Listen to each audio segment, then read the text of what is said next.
Travis Martell here. Today, we're gonna go over a hip mobility exercise that I really like. It allows us to open up our hips and gets us into some deeper tissue areas. And this is extremely important, especially if you're a hockey player. So let's not waste any more time, let's get right to it. The exercise we're gonna go over is a half kneeling hip opener, and we're gonna be in an abducted position. So what that means is we're gonna get our leg all the way out to the side. We want to keep our hips square straight ahead as long with our shoulders. From here, I want to make sure that my toe, your heel, and this bottom knee is in one straight line. From here, you're driving that knee over your toe and back. Making sure your hips stay square forward as you go. Knee is going over top of toe.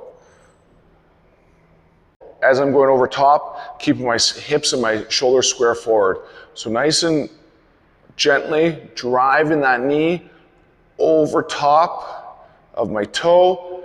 As I go out, I might feel a little bit more stretch through here and pretty tight, so I'm feeling a little bit down through here as well. So you might find you only feel at one spot and not both.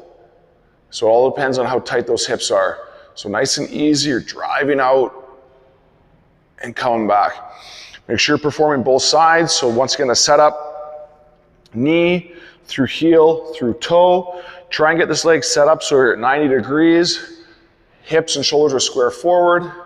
And driving that knee over top of your toe as you're going out.